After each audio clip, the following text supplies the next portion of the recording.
Salut, c'est le la chaîne TechMaker et aujourd'hui, eh bien, on va parler d'un truc qui me fait pas méga plaisir. Est-ce que vous vous rappeliez du test de la GPD Win, un PC gamer de poche, parce que pour le coup ça fait vraiment la taille d'une 3DS, qui tourne sous Windows, rien que ça. La vidéo à l'époque vous avait pas mal plu et du coup, eh bien, le constructeur m'avait contacté pour m'envoyer la deuxième version de la console qui sort d'ici mai si je dis pas de bêtises. Du coup, bah trop chouette, je peux vous présenter un truc en avant-première. Ouais, mais non. Alors déjà, avant de vous expliquer ce qui s'est passé, eh bien, qu'est-ce que c'est qu'une GPD Win? Eh bien, c'est un tout petit PC parce que là ça fait 6 pouces, la première version faisait 5,5 pouces avec justement des joysticks et des touches d'une vraie manette pour pouvoir jouer à ses jeux favoris en voyage quoi. Concrètement c'est une Nintendo Switch sous Windows, ce qui permet du coup de jouer à toute sa bibliothèque Steam mais aussi à plein d'émulateurs, mais on va reparler de ça aussi un peu plus tard. Concrètement là-dedans il y a quand même pas mal de choses. Sur la première version on était sur un processeur Intel Atom X7, maintenant on est sur un processeur Intel M3 7Y30, ce qui fait déjà que le processeur est meilleur mais aussi la carte graphique intégrée au processeur aussi, donc les jeux qui vont tourner dessus vont être beaucoup plus fluides. Bon après il n'y a pas grand chose qui a changé non plus, il y a aussi une gâchette supplémentaire derrière, ce qui fait que maintenant le bouton L3 et R3 sont plus facilement accessibles, mais aussi les joysticks et les boutons étaient inversés par rapport à la première version, et en plus de ça la console est un petit peu plus lourde mais l'écran est aussi un petit peu plus grand, on gagne un demi-pouce quoi. Et niveau performance, eh bien on en gagne vraiment de ça à ça en fait, parce que là-dessus il y avait Overwatch qui tournait à 20-30 FPS si on l'optimisait bien, là-dessus bien avec le prototype ça tourne entre 60 et 80, donc autant dire qu'il y a beaucoup plus de jeux qui peuvent tourner dessus. Et ça j'ai pu le tester sur des jeux récents comme The Witcher 3, Doom ou bien Fallout 4, et bien ça fonctionne. Bon c'est pas non plus en ultra 60 FPS de la mort qui tue, mais ça fonctionne déjà pas mal pour un PC qui est aussi petit, il faut le rappeler. En plus de ça, avant on pouvait rajouter une carte SD, bien maintenant on peut aussi remplacer le SSD M2 qu'il y a à l'intérieur, ce qui fait qu'on peut encore rajouter du stockage. Mais bon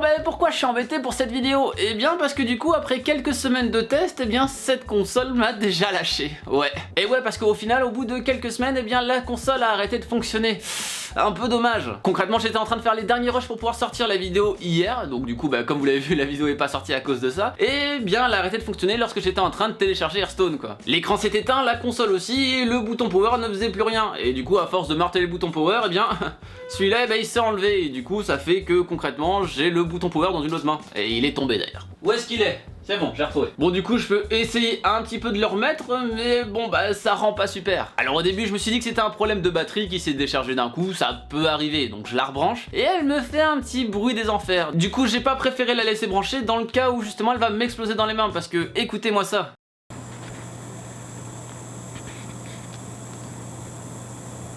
Ouais, je pense que vous l'auriez débranché aussi. Et oui, j'ai bien dit Hearthstone parce que comme je l'ai dit, des gros jeux récents ça fonctionne, mais du coup des jeux en ligne qui vont pas non plus consommer énormément comme Hearthstone ou Fortnite, eh bien ça fonctionne aussi dessus. Et donc concrètement, il est possible de jouer à Fortnite n'importe où. Bon, encore une fois, je précise que c'était un prototype et je pense pas que les versions finales auront des composants qui claquent au bout de 2 semaines. Sinon ça risque d'être un petit peu dommage vu le prix que ça coûte, mais on en parlera à la fin de ça. Néanmoins, si on met de côté ce petit détail un peu relou, il y a quand même vraiment beaucoup de choses qu'on peut faire avec et c'est vraiment très prometteur. Si vous voulez voir les jeux qui tournent là-dessus, eh bien je vous conseille la chaîne de ZFox qu'on a testé plus de 80 sur sa chaîne, dont des gros titres, ceux que je parlais tout à l'heure, Witcher 3, Fallout ou même Doom, mais aussi des jeux sous émulateur. Par exemple sur la première version on pouvait faire tourner des émulateurs assez classiques, tout ce qui est Nintendo 64, PS1, NES, enfin en tout cas toutes ces consoles là, mais sur celle-là il y a des émulateurs beaucoup plus gourmands qui peuvent tourner. Par exemple l'émulateur PS2 peut tourner, et par exemple du Shadow of Colossus ou God of War, ça va réussir à tourner de manière fluide. Et encore plus fort, même de la Wii U peut tourner là-dessus, et donc par exemple un Mario Kart 8 ou un Zelda Breath of the Wild. Bon c'est pas non plus extrêmement fluide et ça tourne en 360p, mais nul doute qu'avec la communauté qui mettra les mains là-dessus, eh bien on pourra peut-être ranger la Nintendo Switch, mais ça il faut voir. Et oui parce que comme sur le premier modèle, il y a une communauté qui est vraiment très active sur ces PC, et elle n'hésite pas à mettre en ligne des optimisations du BIOS, de la carte graphique ou du processeur pour pouvoir jouer au jeu de manière la plus optimale possible sur ces bécanes. Bon c'est clair que vous allez pas remplacer vos PC gamers avec ces trucs là, mais ça sert vraiment pour des situations plus nomades. Par exemple vous êtes dans le bus ou dans le train, et bien du coup vous pouvez sortir votre petite GPD Win et jouer à vos jeux Windows.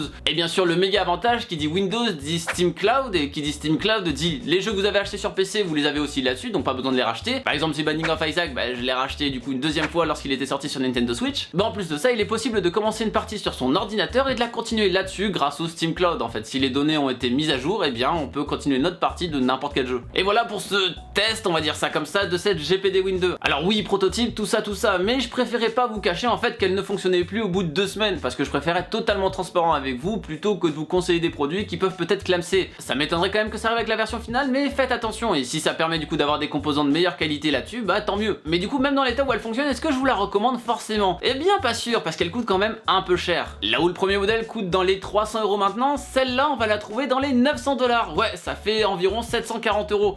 C'est cher. Vous comprenez pourquoi j'ai un peu le seum. Et je pense qu'en voyage dans le bus, dans le train, etc., on va plutôt jouer à des vieux émulateurs qu'à des émulateurs de Wii U. Enfin, en tout cas, ça me paraît plus évident. Néanmoins, il y a quand même un réel engouement autour de ce truc parce que le crowdfunding là-dessus demandait 5 000 $ et actuellement, ils en ont récolté plus de 2,2 millions. Ouais, c'est pas mal de thunes, ouais. Donc, il y a un vrai marché autour de cette console, certes de niche, mais il existe tout de même. Et vu qu'elle est très active, eh bien, il y a de grandes possibilités que la GPD Win 3 ou Win 4 soient des consoles vraiment très sympas. En espérant que ce soit quand même pas trop cher non plus. Bien sûr, je vous mets le lien vers les deux modèles dans la description, ainsi que le test de la première console qu'on avait fait il y a quelques temps si vous ne l'aviez pas vu. Merci tout de même à GPD de m'avoir envoyé cette console. Bon, ok, elle marche plus, mais bon, bah c'est le geste qui compte quoi. Hein. Est-ce qu'un jour ça dépassera la Nintendo Switch, ou le fait que ce ne soit pas stable et un petit peu plus difficile à utiliser l'empêche d'être vraiment aussi mainstream que la console de Nintendo? Eh bien, j'ai envie de savoir vos avis. Si la vidéo vous a plu, n'oubliez pas comme d'habitude le pouce bleu de l'amour, de me suivre sur les réseaux sociaux qui se trouvent dans la description, et bien sûr de partager la vidéo un maximum pour quand même faire découvrir ce PC qui est quand même assez original. Et n'hésitez pas non plus, si ce n'est pas déjà fait, à vous abonner à la chaîne en cliquant sur le logo qui vient d'apparaître juste là. C'était Léo, la chaîne Techmaker, et surtout, n'arrêtez jamais d'apprendre. Salut!